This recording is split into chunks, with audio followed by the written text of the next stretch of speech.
Olá, seja muito bem-vindo a esse novo episódio do podcast Grandemente. Meu nome é Davi Barbosa e hoje nós vamos falar sobre luz. E logo após a vinheta, a gente já começa.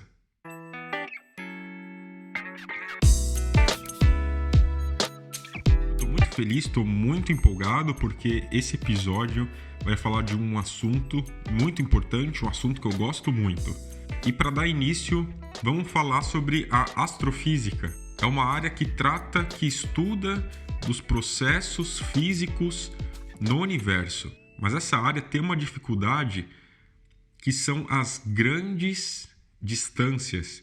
Então é impossível nós viajarmos até determinados sistemas, ou objetos, ou estrelas, galáxias, planetas. É muito difícil fazer essas coisas e irmos lá para medir a temperatura, por exemplo, de uma estrela, por exemplo, irmos a uma galáxia com uma régua para medir o tamanho, ou até mesmo colocar um planeta em uma balança para medir a massa.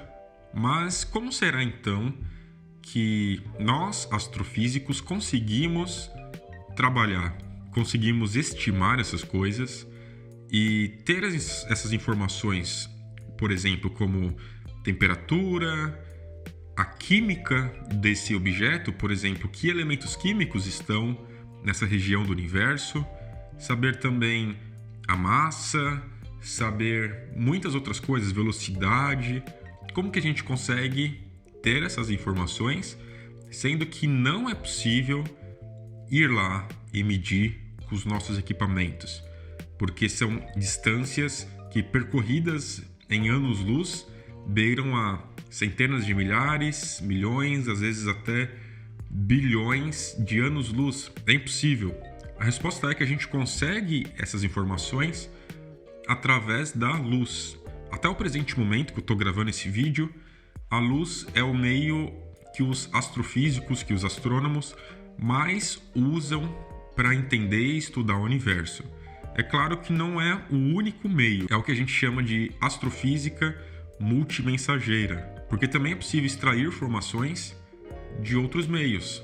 Por exemplo, sondas espaciais que vão até outro planeta, por exemplo, e trazem um pedaço de rocha, também através das ondas gravitacionais, que é um assunto super recente, foi há poucos anos atrás que a gente conseguiu detectar as primeiras ondas gravitacionais que foram previstas pela teoria da relatividade de Einstein. Também é possível através de partículas, neutrinos que viajam e nos podem trazer informações. E, na verdade, até poucos anos atrás, tudo que a gente tinha era apenas luz. E até hoje, a luz é o meio pelo qual, por mais que já existam outros meios, é o meio ainda largamente muito mais utilizado do que os outros, pelo menos até hoje.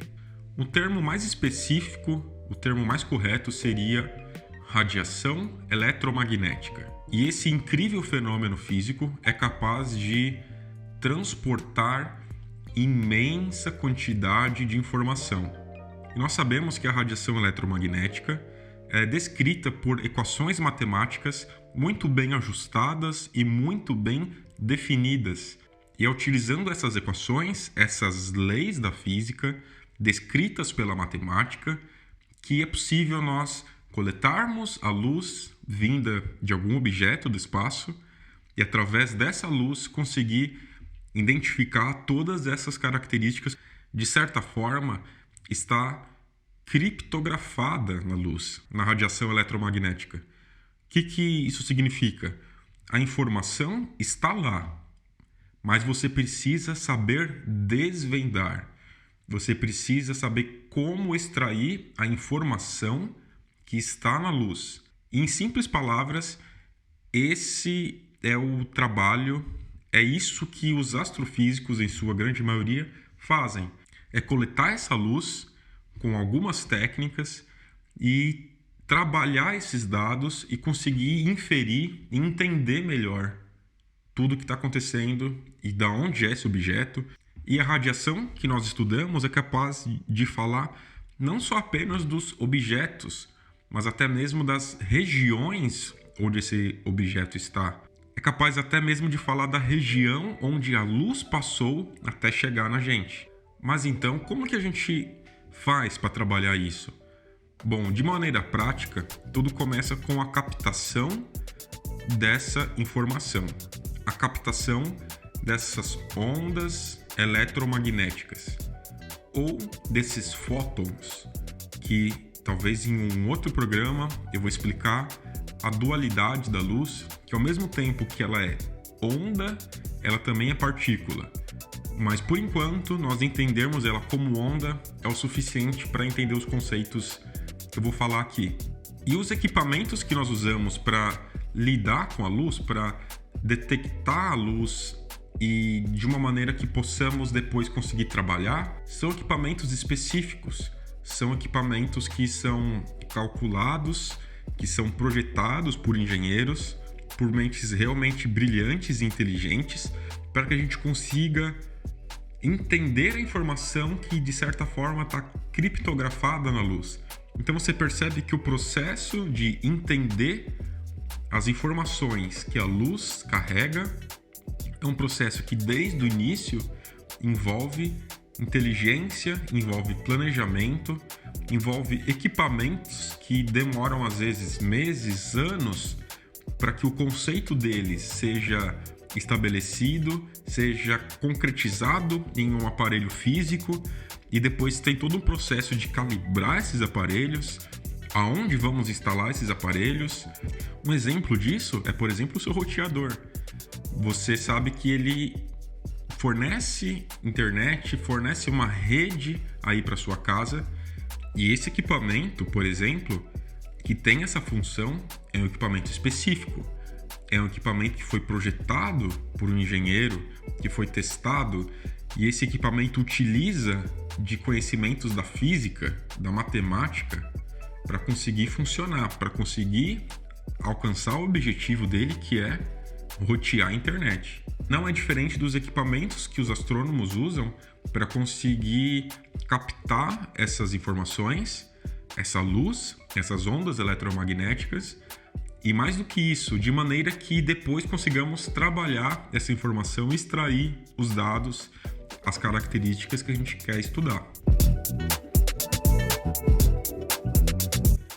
E existem algumas assinaturas que a luz carrega e podemos identificar através dessas assinaturas a origem da emissão, ou seja, de onde veio essa luz, e conseguimos também, por exemplo, entender a composição química desse objeto.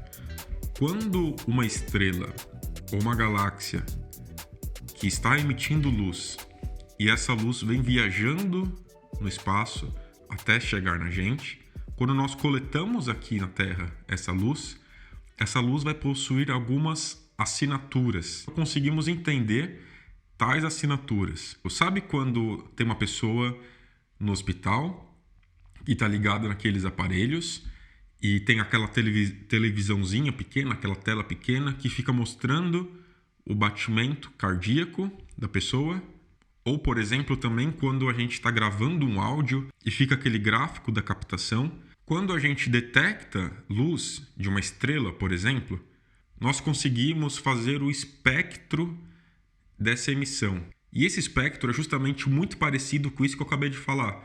Como essa televisãozinha lá dos sinais cardiológicos, ou também esse gráfico quando a gente está gravando um áudio. O espectro que a gente consegue pegar tem mais ou menos, lembra um pouco isso. Esse gráfico de ondulação, sobe e desce. Algumas linhas ali são assinaturas, que nós astrônomos olhamos para aquelas linhas e sabemos, essa linha aqui é a linha do ferro, por exemplo, do elemento químico ferro. Ou, olha, essa linha aqui é do elemento químico cálcio.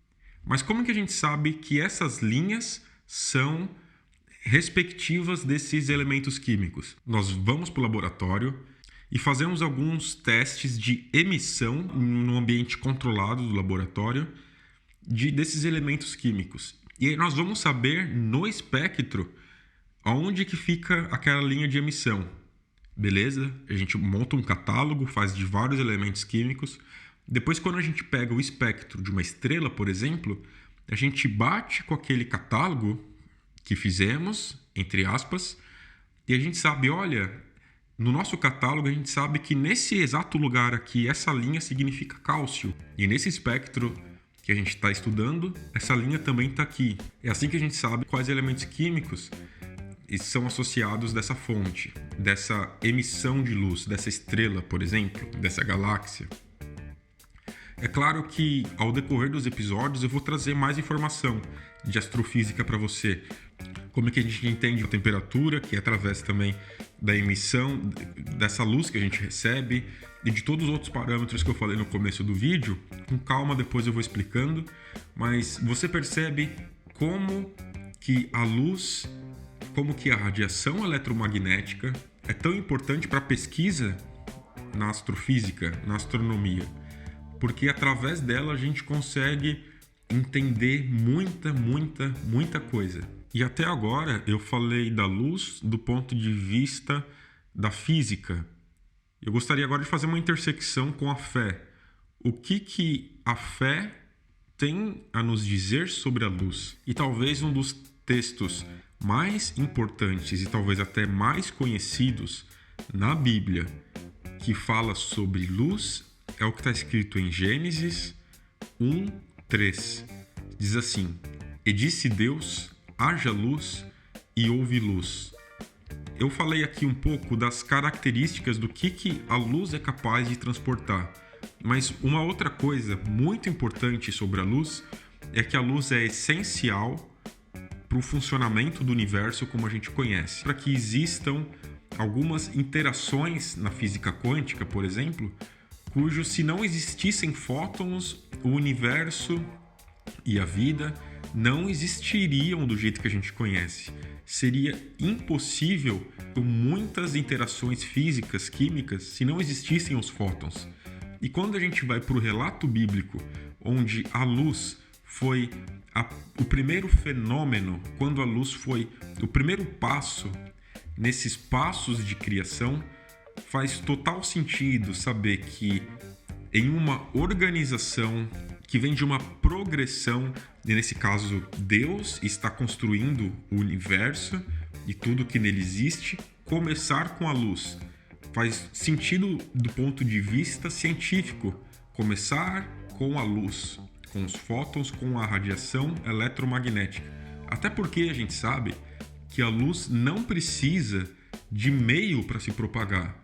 É por isso que ela é excelente para a astrofísica, porque a luz se propaga no vácuo. Então, a criação da luz, descrita em Gênesis 1:3, ser o primeiro passo, o sentido científico disso, é completamente concordante com o relato bíblico.